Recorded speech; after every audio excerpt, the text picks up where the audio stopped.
Assalamualaikum warahmatullahi wabarakatuh. Bagaimana kabarnya solih-solihah? Semoga semuanya tetap sehat selalu, amin. Bismillahirrahmanirrahim. Di video kali ini Ustazah akan menjelaskan mata pelajaran pendidikan agama Islam kelas 3 bab kisah Nabi Ibrahim dan kisah Nabi Ismail. Mohon diperhatikan baik-baik. Nabi Ibrahim alaihissalam dilahirkan di suatu tempat yang bernama Babilonia yang ada di negara Irak. Nabi Ibrahim mempunyai ayah yang bernama Azar. Ayah Nabi Ibrahim ini merupakan seorang seniman yang membuat patung untuk menyembah atau yang biasa disebut berhala. Pada saat Nabi Ibrahim lahir, Babilonia dipimpin oleh seorang raja yang sangat kejam yang bernama Namrud. Raja Namrud menyembah berhala. Pada saat pimpinan Raja Namrud memerintahkan kepada seluruh penduduk yang ada di Babilonia, apabila ada yang melahirkan bayi laki-laki itu diperintahkan untuk langsung dibunuh. Mengapa demikian? Karena pada suatu malam Raja Namrud bermimpi mahkotanya diambil oleh seorang anak laki-laki. Setelah Raja Namrud menemui seseorang yang bisa mengartikan mimpi yang biasa disebut dengan ahli nujum, ternyata mimpi tersebut bertanda buruk. Artinya mimpi Raja Namrud ialah suatu kelak ada seorang anak yang bisa mengambil kekuasaannya. Solih-solihah, pada saat aturan dari Raja Namrud untuk membunuh setiap ada bayi laki-laki yang lahir, ternyata istrinya Azar itu melahirkan seorang bayi laki-laki yang bernama Ibrahim. Karena ketakutan, Nabi Ibrahim ini diletakkan di suatu gua selama bertahun-tahun.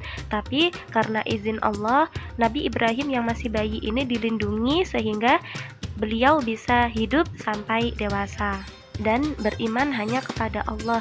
Nabi Ibrahim sangat yakin bahwa semua yang ada di alam semesta ini hanya Allah yang bisa menciptakan dan yang pantas untuk disembah juga hanya Allah. Solih-solihah, pada suatu hari rakyat Babilonia sedang sibuk untuk merayakan suatu hari besar di kotanya sehingga tempat peribadatannya itu sepi. Akhirnya Nabi Ibrahim masuk ke dalam tempat peribadatan yang isinya itu semuanya ialah patung berhala yang biasa mereka sembah. Apa yang Nabi Ibrahim lakukan masuk ke dalam peribadatan berhala itu, Ustazah? Ternyata solih-solihah, Nabi Ibrahim menghancurkan berhala dengan menggunakan suatu benda kapak. Hanya satu berhala yang tidak dihancurkan oleh Nabi Ibrahim. Berhala itu berhala yang paling besar. Solih-solihah, akhirnya Raja Namrud dan para penduduk Babilonia kembali dari tempat perayaan hari besarnya. Ketika mengetahui tempat peribadatannya itu hancur, berhala-berhala di dalamnya itu juga hancur, mereka langsung menuduh bahwa itu perlakuan Ibrahim. Akhirnya Nabi Ibrahim dipanggil oleh raja. Akhirnya Raja Namrud bertanya kepada Ibrahim apakah memang Ibrahim yang menghancurkan semua berhala ini. Ternyata Nabi Ibrahim malah berkata bahwa ini merupakan patung, benda mati, mengapa malah engkau sembah? Atas jawaban Nabi Ibrahim ini membuat Raja Namrud semakin marah kepada Ibrahim. Akhirnya Raja Namrud memutuskan untuk menghukum Ibrahim dengan cara membakarnya. Atas izin Allah, solih-solihah, api yang membakar seluruh tubuh Nabi Ibrahim ini menjadi dingin dan Nabi Ibrahim selamat. Solih-solihah, Nabi Ibrahim pindah ke suatu tempat atau suatu kota yang bernama Kan'an di wilayah Palestina. Akhirnya beliau menikah dengan seorang wanita yang bernama Sarah. Namun dari pernikahannya dengan Sarah ini, Nabi Ibrahim tak kunjung mendapatkan keturunan. Akhirnya sang istri mengizinkan Nabi Ibrahim untuk menikah lagi agar segera memiliki keturunan. Nabi Ibrahim menikah dengan seorang perempuan budak yang bernama Hajar. Pernikahan Nabi Ibrahim dengan Hajar akhirnya mendapatkan keturunan seorang laki-laki yang diberi nama Ismail. Solih-solihah, melihat kebahagiaan Hajar yang bisa memberikan keturunan untuk Nabi Ibrahim membuat Sarah merasa cemburu dan meminta Nabi Ibrahim untuk menjauhkan Hajar dan anaknya yang bernama Ismail ini.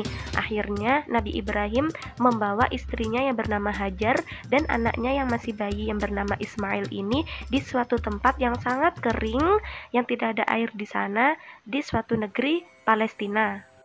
Nabi Ibrahim hanya bisa pasrah dan memohon pertolongan kepada Allah agar selalu melindungi istri dan anaknya yang masih bayi, yaitu Ismail.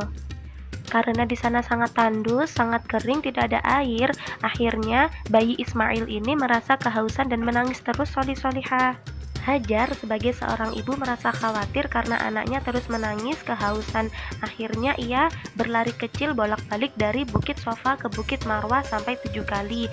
Atas perizinan Allah, Allah memberikan pertolongan kepada Hajar dan anaknya Ismail tersebut. Tiba-tiba kaki Ismail menendang-nendang ke tanah, lalu muncullah air yang jernih dan bening. Hajar merasa sangat bersyukur seraya berucap zam-zam, zam-zam, yang artinya berkumpullah. Seiring berjalannya waktu, akhirnya Ismail tumbuh menjadi anak yang solih dan kembali kepada ayahnya yaitu Nabi Ibrahim. Solih-solihah, suatu ketika Nabi Ibrahim menerima wahyu dari Allah melalui mimpinya, yaitu memerintahkan Nabi Ibrahim untuk menyembelih anaknya yang bernama Nabi Ismail. Kemudian Nabi Ibrahim menceritakan hal tersebut kepada Ismail. Apa yang akan dikatakan Ismail, teman-teman? Karena Nabi Ismail merupakan anak yang patuh kepada orang tuanya, akhirnya Nabi Ismail mematuhi apa yang telah diperintahkan oleh Allah. Solih-solihah, akhirnya ketika Nabi Ibrahim hendak menyembelih leher Ismail, Allah memberikan pertolongan kepada mereka, yaitu tiba-tiba Ismail ini diganti dengan seekor domba yang gemuk.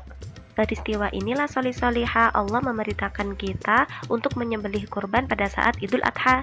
Solih-solihah, pada suatu hari Allah memerintahkan Nabi Ibrahim untuk membangun Ka'bah. Nabi Ibrahim mengajak anaknya yang bernama Ismail untuk membangun Ka'bah. Pada saat Nabi Ibrahim dan Nabi Ismail ini mendirikan fondasi Ka'bah atau biasa yang disebut dengan Baitullah, Nabi Ismail membantu ayahnya mengambilkan batu besar untuk pijakan ayahnya yang biasa disebut dengan Maqam Ibrahim. Bangunan Ka'bah berbentuk kubus. Pada salah satu sudutnya terdapat batu hitam yang biasa disebut dengan Hajar Aswad. Ka'bah atau Baitullah ini yang berada di Masjidil Haram sekarang menjadi kiblat bagi umat muslim sedunia. Alhamdulillah, teman-teman sudah mengetahui kisah Nabi Ibrahim dan Nabi Ismail. Berikut Ustazah lampirkan perilaku terpuji, hormat, dan patuh kepada orang tua dari kisah yang sudah Ustazah ceritakan. Sekarang waktunya teman-teman untuk belajar, silahkan diperhatikan tugas teman-teman. Cukup sekian dari Ustazah, semoga bermanfaat. Wassalamualaikum warahmatullahi wabarakatuh.